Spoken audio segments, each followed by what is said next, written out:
Rota 66. Sabe que muita gente, quando pensa aqui na veste de Jesus ou em qualquer coisa, tem esse raciocínio assim bastante místico, né? É como se essa veste tivesse algum poder, fosse uma relíquia.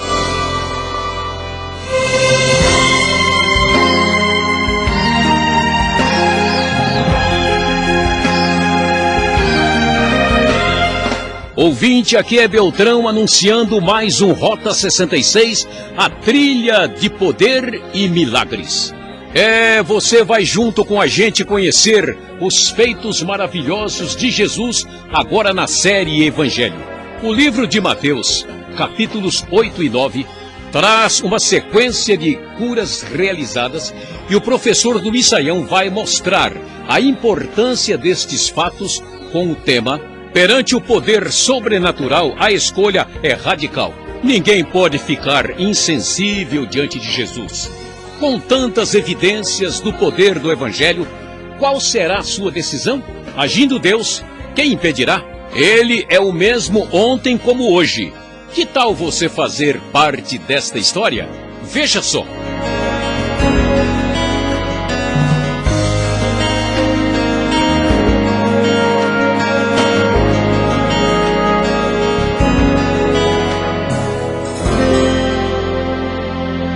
Você já acompanhou conosco quando Jesus apresenta o reino de Deus e a ética desse reino, fazendo a distinção entre aquilo que é falso e verdadeiro. Mas muito bem, Jesus agora começa a mostrar o poder do reino. O rei messiânico chegou e está comprovando que ele é de fato o rei. Quando chegamos ao capítulo 8, inicialmente nós vamos ficar surpresos porque muitos milagres extraordinários aparecem aqui. Aliás, capítulo 8 e 9 apresentam 9 milagres extraordinários realizados por Jesus. E aqui, observe só o que nós vamos encontrar. Logo na primeira parte do capítulo 8, nós vemos um leproso ser curado. Ele quer ser curado, pede para Jesus, Jesus estende a mão, toca nele e ele é purificado. Isso chama a nossa atenção porque pela lei não era possível tocar num leproso, que era uma pessoa impura, imunda, afastada da sociedade pela sua impureza cerimonial, e porque era um doente que tinha-se medo de contaminar as pessoas. Depois, nós temos a chegada de um homem que é um centurião de Cafarnaum, a partir do verso 5, e que pede a Jesus para curar o seu servo que está paralítico em casa, sofrendo terrivelmente. Jesus promete curá-lo e então ele diz que nem merece receber ninguém debaixo do seu teto como Jesus e que basta ele dizer uma palavra, porque Jesus poderia fazer isso. Jesus então elogia, dizendo que nunca encontrou tanta fé em Israel e diz coisas assustadoras para a sua plateia. Ele diz no verso 11, eu lhes digo que muitos virão do Oriente e do Ocidente e se sentarão à mesa com Abraão, Isaque e Jacó no reino dos céus, mas os súditos do reino serão lançados para fora nas trevas, onde haverá choro e ranger de dentes. E assim Jesus dá ordem pela sua palavra e o servo do centurião é curado. E então agora, logo em seguida, a sogra de Pedro está doente com febre de cama. Jesus toma ela pela mão e a febre a deixa e ela então é curada, e o texto termina dizendo aqui no verso 16, nessa pequena parte, que ao anoitecer foram trazidos a ele muitos endemoniados e ele expulsou os espíritos com uma palavra e curou todos os doentes. E assim se cumpriu o que fora dito pelo profeta Isaías, ele tomou sobre si as nossas enfermidades e sobre si levou as nossas doenças. Aliás, essa frase vem de Isaías 53, verso 4, que é o texto ligado ao servo do Senhor. Portanto, o que Jesus faz aqui? Ele faz 3 milagres que acaba escandalizando o ritualismo dos fariseus, porque ele toca numa mulher, ele toca num leproso e ele não vê problemas em aproximar-se de um gentil. Ele mostra que o poder curador de Deus está com ele, enquanto que os religiosos, legalistas e ritualistas não entendem o comportamento de Jesus e começa a haver um distanciamento maior à medida em que o poder de Deus se manifesta. Diante disso, então, interrompe-se a série de milagres e vem um texto que vai nos dizer que quando Jesus viu uma multidão ao seu redor, deu ordens para que atravessassem para o outro lado. Então o mestre da lei chega para ele e diz: mestre, eu te seguirei por onde quer que fores. Jesus então responde que as raposas têm as suas tocas, as aves dos céus têm seus ninhos, mas o filho do homem não tem onde repousar a cabeça.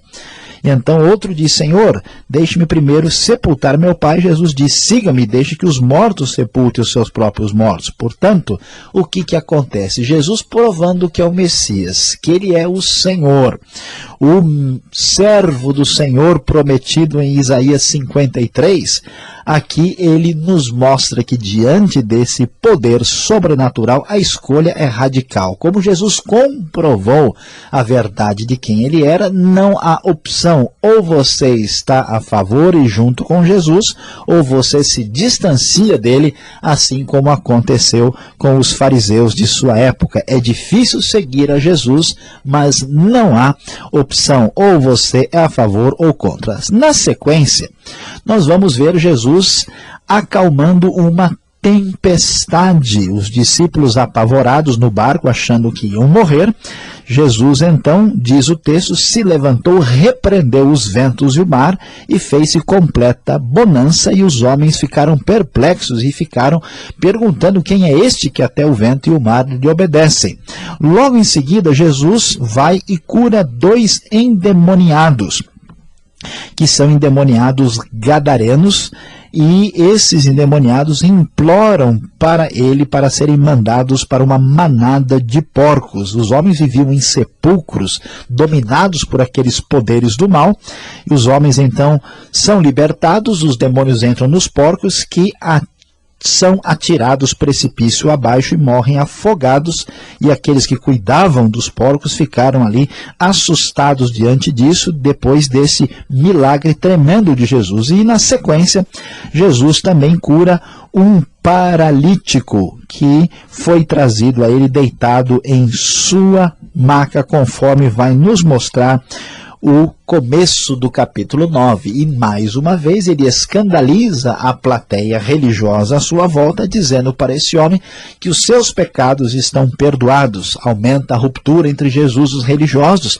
que estão acusando a Jesus de estar blasfemando pelo seu comportamento. E o que vemos aqui? Jesus mostrou que ele quebrou com esse ritualismo nos 3 primeiros milagres, com aquela atitude de tocar na mulher, tocar no gentil, de tocar também no leproso, que era impuro. Agora Jesus mostra o seu tremendo poder. Ele, vamos assim dizer, cura a natureza que está aqui dominada por essa tempestade assustadora. Ele tem poder sobre os demônios, cura os endemoniados e um paralítico, perdoando os seus pecados. O poder de Jesus é completo, é total, é extraordinário. Perante o poder sobrenatural, a escolha é e deve ser absolutamente radical. Tudo em favor de Jesus é o resultado de quem pondera sobre o que a Bíblia nos ensina e nos informa.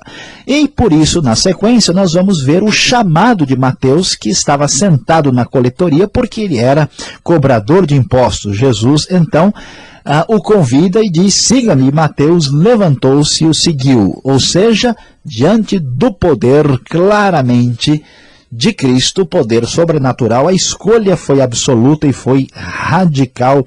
Jesus então vai comer com Mateus e na casa daqueles que eram considerados pecadores. Mais uma vez, os religiosos ficam indignados e Jesus diz que quem está doente é que precisa de médico. Quem se considera são não precisa de nada.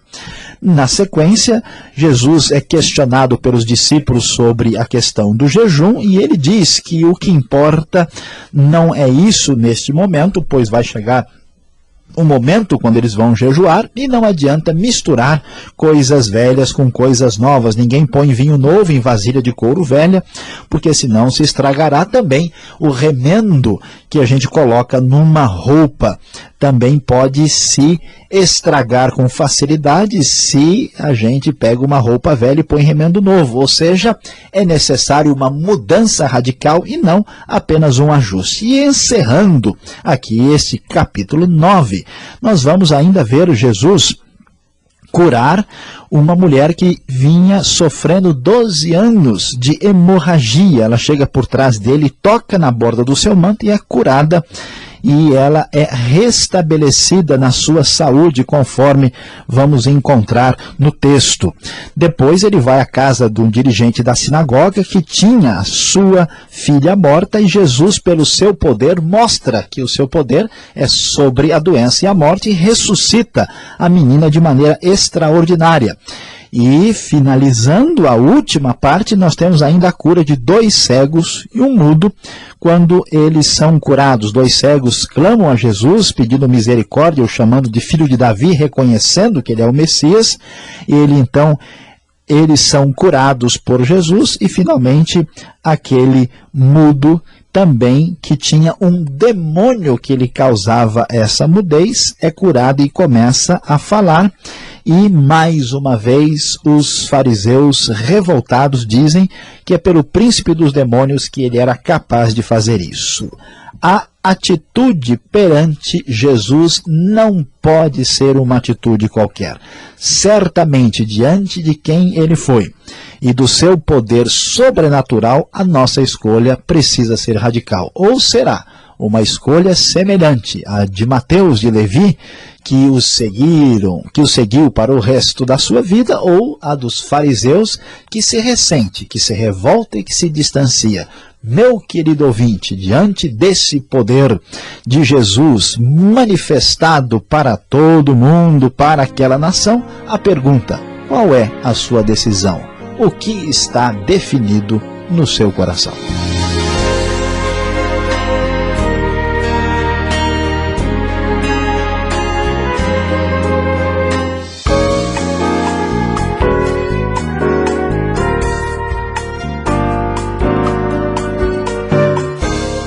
Chegou a vez das perguntas agora, aqui no Rota 66, Mateus capítulo 8 e capítulo 9. Você está acompanhando a exposição do professor Luiz Saião e as perguntas começam a surgir. Professor Luiz Saião, o que será que Jesus quis dizer quando afirma que os súditos do reino serão lançados nas trevas? Lá no verso 12. É perigoso isso aqui, não é não? Não assusta? Pois é, pastor Alberto, a gente lê e fica preocupado. Que isso? Jesus veio implantar, trazer o reino de Deus e agora diz que os súditos serão lançados nas trevas onde há ranger de dentes. O que isso significa? Que palavra estranha é essa?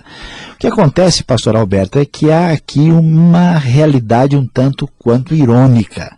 O que se esperaria é que o próprio povo de Jesus, o povo judeu, principalmente os religiosos, que eles pudessem perceber quem era Jesus. Mas, no entanto, estes religiosos não estão enxergando isso. Então a ironia é que aquelas pessoas impuras, como o leproso, que tinha que ficar distante, o centurião, que demonstra uma fé impressionante mesmo sendo romano, a ironia é que eles estão percebendo quem é Jesus, estão ouvindo as novas do reino, e aqueles que seriam os primeiros candidatos do reino estão rejeitando isso. Então significa que alguns desses religiosos de sua época, seguido de outras pessoas que agiram de maneira semelhante, vão perder esta posição, enquanto gente que vem de toda parte do mundo, do Oriente e do Ocidente, vai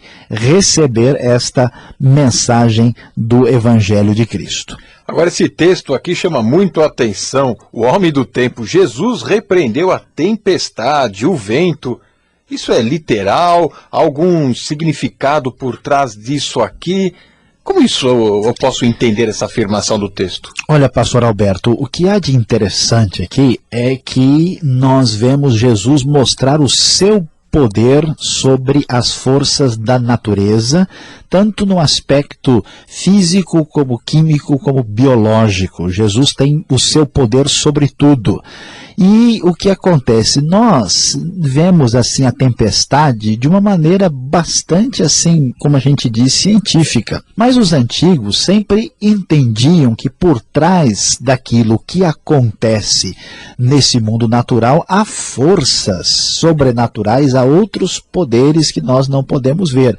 Então, a doença é repreendida, os seres maus, os demônios são repreendidos e até a tempestade também é repreendida e tem que se submeter ao poder tremendo e pleno de Cristo, que comprova aqui que ele é divino, que ele é o Filho de Deus de verdade. O senhor mencionou agora há pouco aí que a gente tem costume de enxergar os fatos de forma científica. Será que estes endemoninhados não eram loucos? Ou existe de fato demônios que se apoderam de pessoas e tratam e jogam os seres humanos nessa situação aqui? Olha, pastor Alberto, essa pergunta é bem interessante, porque nós vamos encontrar na Bíblia, por exemplo, referência a pessoas que eram lunáticos, ou como diz a própria NVI, epiléticos, né? Pessoas com doença mental propriamente dita. E muita gente que tem dificuldade com o sobrenatural imagina que esses endemoniados eram apenas pessoas com problemas mentais. Mas olha só o que a Bíblia vai nos mostrar, não é nada disso. Até porque veja que esses endemoniados aqui, veja que os demônios saem deles e vão para os porcos. Então veja bem, se fosse uma questão apenas de problema de personalidade ou um problema psicológico, como é que a gente vai explicar que os demônios entraram nos porcos? Será que os porcos também têm algum problema psicológico profundo? Que loucura! Essa explicação ela é insuficiente. Agora o capítulo 9 começa contando a história aqui do paralítico de Cafarnaum. O problema dele era de doença. Por que então Jesus resolve perdoar os seus pecados e ir para um outro campo de enfermidade, digamos assim? Essa questão é bem interessante. Na verdade, a gente pensa à primeira vista que o problema do homem é a sua necessidade física. Mas Jesus não está aqui apenas sendo um grande curandeiro, entendeu? Tirando a doença das pessoas, somente ajudando as pessoas a se sentirem melhor fisicamente. Não, fica bem claro que o que Jesus está demonstrando com clareza é que ele é o servo do Senhor que veio trazer o reino messiânico. E o problema mais sério não é apenas a doença física, mas a necessidade espiritual. Jesus comprova que ele é o Filho de Deus, que ele é o Messias, e como o Filho de Deus, ele tem autoridade para perdoar pecados. Por isso, a cura não é apenas física, mas ela é completa, é espiritual também, e o perdão dos pecados também está incluído nisso. Agora, uma coisa que chama muito a atenção é o verso 21 e 22 do capítulo 9 de Mateus. As vestes de Jesus podem curar e curavam as pessoas? Elas estavam cheias de poder, é só tocar que já tudo se transforma. Como se explica isso? Pois é, pastor Alberto, essa questão é muito interessante. Sabe que muita gente, quando pensa aqui na veste de Jesus ou em qualquer coisa, tem esse raciocínio assim bastante místico, né? É como se essa veste tivesse algum poder, fosse uma relíquia e a gente pudesse imaginar, mas veja, não é bem isso que a Bíblia ensina. Esse raciocínio é muito comum no paganismo, mas a Bíblia está dizendo o seguinte, que a mulher foi curada pela sua fé. Se a veste de Jesus curasse sozinha, todo mundo que tocasse nele estava sendo curado, os discípulos, quaisquer pessoas.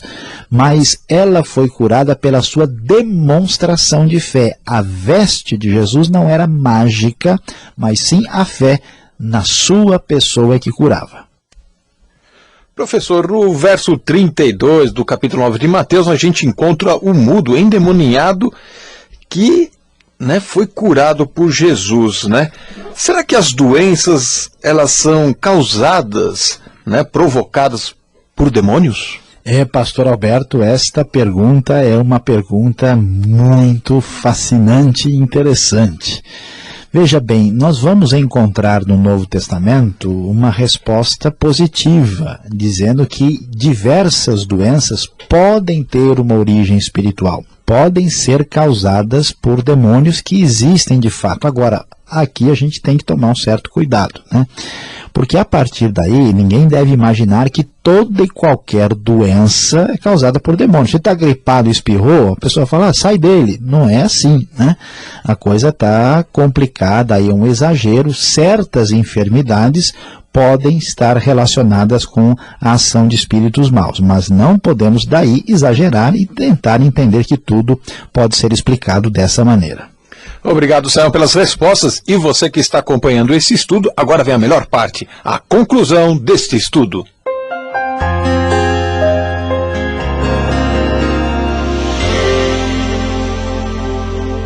Hoje no Rota 66 você acompanhou Mateus capítulos 8 e 9. Nosso tema, você sabe, foi perante o poder sobrenatural, a escolha é radical. Nós vimos como Jesus fez 9 milagres extraordinários, 8 curas e também conseguiu, pelo seu poder, repreender a tempestade, o vento e o mar. E Jesus então mostrou que ele era divino, que ele era o servo sofredor de Isaías, demonstrou o seu poder, escandalizou os fariseus de sua época e colocou a nossa vida diante de uma grande decisão. Jesus não é aquela pessoa que a gente pode ouvir e ficar insensível numa atitude de irrelevância para com ele. Não, a sua postura, a sua presença é extraordinária demais. Diante disso, meu amigo, aqui vai a nossa aplicação. Chegou a hora de você pensar sério no coração. Depois de tantos milagres, palavras extraordinárias e tanta comprovação, chegou a hora de você também tomar uma decisão.